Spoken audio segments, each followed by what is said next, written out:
The only way we're going to get out of this and get back to normal is if everybody takes the vaccines. I'll sum it up. Basically, the COVID vaccines are safe. They're effective. I think we've gotten about shots in about 350 million people at this point.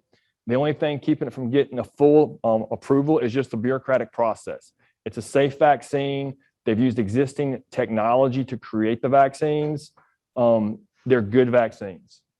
You will not get COVID from the vaccine. There's been kind of weird rumors out there that the anti-vaxxers made up and put it on a website saying that it could affect fertility. It does not affect fertility. If anything, if you're pregnant and you get COVID and you don't have the vaccine, there's a good chance you're going to lose the baby. Also, they keep saying, certain vaccines like maybe J&J can increase risk of blood clots in women. If you have COVID and you're already at high risk for blood clots, if you have COVID, you're going to be much higher because COVID infects the small vasculature. And if you're really sick with COVID, you probably already have some small PEs you'll never know about. So it's really important to get the COVID vaccine. So that's just something to keep in mind. I did not know this. This is one of the researchers who helped develop, I guess it's a Pfizer vaccine. She's actually from Hurdles Mill, which is where I grew up. My family still farms tobacco. That's Dr. Corbett. So these are really safe vaccines. Both Pfizer and Moderna use messenger RNA methods to make the vaccine. It's a very proven method of making vaccines. The third vaccine, Johnson & Johnson, uses a DNA method. The vaccines do not insert DNA into your cells. They do not change your DNA. They use your own cells to make a copy of kind of like the spike protein so your body can get exposed to that and then make an immune response to that quickly if you get infected. So these are all using proven technology and they're very safe. So Pfizer and Moderna, like I said, cannot give someone COVID. You use messenger RNA. They do not interact with your DNA in any way. Johnson & Johnson uses a slightly different method. It's more of a DNA type method that they use when developing other vaccines for Ebola. Already proven technology. That's why they're able to do it so quickly. They're safe. It can cause all kinds of stuff. The Delta, it's about 1.8 times more infectious than the Alpha. There is no more Alpha, basically. We're now Delta. If you're saying it's COVID, it's now Delta. It's also about 1.8 times more effective more likely to put you in the hospital. So it's also more severe. You don't want that either. It's really infectious. It makes you sicker. So there's about 90 million people in the United States who have not been vaccinated yet. In fact, if you look at, and the higher the vaccination in your community, the safer you are, whether you're vaccinated or not. I was listening to Chris Ohl, he's the main infectious disease doctor at Baptist. He actually trained with Fauci. I was listening to his talk yesterday. Or this might have been Michael Osterholm with CIDRAP, who's also a major infectious disease doc. One of those two podcasts. They're saying if you took Louisiana, which has about a 30% vaccination rate, and you made them their own country, right now they would have the highest case rate in the whole world. And so we have to get the vaccination rates because right now COVID, the new COVID variant, is so infectious. If you goes to a population who's not vaccinated, it's going to basically like be going through one of those really dry forests in California, which is burning. It's just going to go right through it. That's why in England, their infectious or vaccine rates are a little bit higher than ours. And they had it's like Kimberly was saying, they had a big, huge spike and then went down really quickly. So that's what they're hoping will happen here is we'll have a big spike and it'll drop quickly. But the only way we're going to really get through this quickly and get through back to normal is if everyone gets vaccinated. So some cardiac issues in COVID. COVID infects your small vessels. It gives you an increased risk for MI. It also causes myocarditis, which can cause arrhythmias. Also with your patients with COVID, keep an eye on your long QT because COVID patients are more prone to arrhythmias. The systemic inflammation actually causes a long QT, especially myocarditis. You get increased potassium waste in urine. That drops your potassium. Diarrhea, dehydration drops your potassium as well as just a systemic inflammation. And another interesting study they did in Germany. They looked at post-COVID patients on average about 71 days after their infection and did the MRIs of their heart. And it's a German study, and it was around 100 patients. 80% at 71 days still showed some cardiac involvement. and 60% still showed some inflammation, which is not too different than an athletic study they did on Division I athletes near the beginning of this pandemic, who I believe they're all symptomatic, but they showed a really high incidence of myocarditis around this same time period after the inflammation. So that's just also something to keep in mind. So effectiveness of COVID vaccines against Delta. There was just now an article which came out in the New England Journal of Medicine. I think it was this past Friday. I went back through it. And they only looked at symptomatic subjects. And this is back when there's still a lot more alpha out there. There are 14,837 samples of alpha, 4,272 samples of delta, and these are in the patients they got it from. So it used to be a single dose of Pfizer with the alpha variant was about 47% protective 2 weeks after your first dose of getting basically symptomatic or getting COVID. With the Delta, it's one single dose, not full vaccination. One single dose is about 30% protective. 2 doses is still 88% protective against the Delta variant. This is kind of a hard slide to see, but this came directly from the article, so I couldn't change it, make it better. Over here, you see this is a single dose. This right here is the alpha variant, and this is the beta variant right there.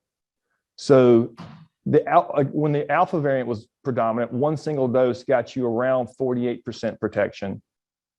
The confidence interval is a lot wider here. A single dose of Pfizer against the Delta variant is pretty wide, but it's definitely lower. Over here, you see this is, make sure I'm going straight up. Yeah, this is right here. For the alpha variant, you're about, in the mid 90s, and it's a little bit lower for the Delta variant. So they're still effective, but just not quite as effective. So if you look at the LA data, they show that you're about 10 to 15 times less likely to die from COVID-19. This is the Delta variant if you're vaccinated. When I've made this slide, this has changed a little bit. 100 million people in the US were not vaccinated, and really they're basically making the point COVID is just going to burn through them. If they don't have it yet, they will get it. That's just the way it's going to work. So you have to get vaccinated, and it's a heck of a lot safer to get vaccinated than it is to run basically playing roulette with what COVID is going to do to you. I mean, we've had, where I work, there are people in their 30s who died from COVID who had no comorbidities. So you need to keep that in mind. Also know the vaccinated can still spread the disease even when they're sick. And so Dr. Old, he had a really good comment when I was listening to his podcast or comments yesterday. He basically thinks that if you're vaccinated and you get COVID, it's basically what he calls a COVID cold. So he thinks probably what's going to happen, you get a little of COVID in your nose, it multiplies, your body detects it, you get a little stuffy, you might feel like you have a little sinus infection, and then your body's already primed to go after that infection. So they knock it out really quick. In the meantime, you can still spread it.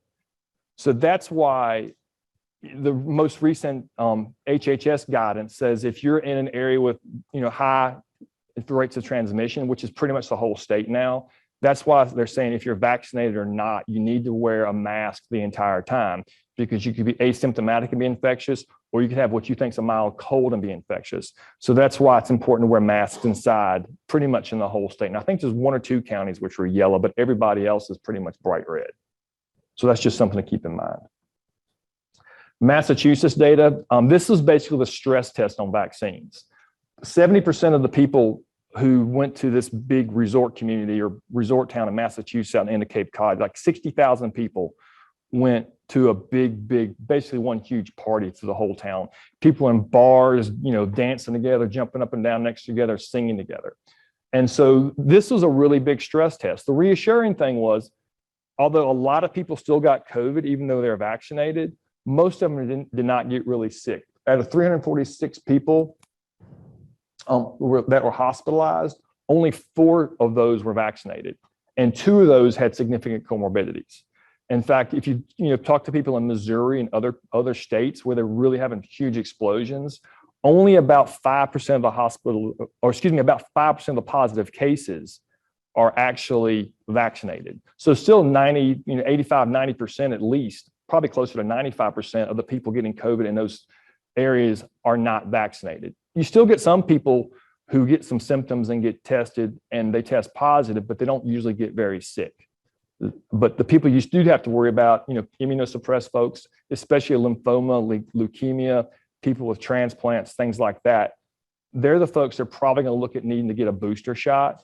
And once the full approval comes through, which will hopefully be around early September, they're guessing, that's when they can start giving more booster shots, because the Israelis have noticed that in the age over 60 group, after about 6 months, the protection against serious illness in the older groups goes from about around 90% to 80%. That's why the Israelis are starting to look at maybe doing some boosters earlier, just because for the older folks that immunosuppressed, they're worried that the protection might wane a little more quickly.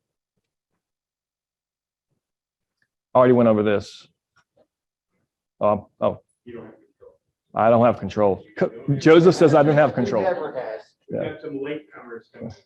So another good quote I heard was basically, this will be a tale of two pandemics, the vaccinated, the unvaccinated. Your chance of dying if vaccinated, and I put this out here, that's 4 zeros and a 3. So 0.00003% is your chance of dying if you're vaccinated. And only about 1 to 5% of the chance of the cases we're seeing in the busier parts of the country are in the vaccinated folks. And your risk of transmitting in a household, if you have COVID, the Delta variant, it used to be you had about a 20% chance of transmitting COVID within your household if you had the Alpha variant. With the Delta variant, it's about 40%. So I already went over this. So this is the CDC comment about why they're recommending more masking now. It said high viral loads suggest an increased risk of transmission and raise concern that, unlike with other variants, vaccinated people infected with Delta can transmit the virus. This finding is concerning and was a pivotal discovery leading to CDC's updated mask recommendation.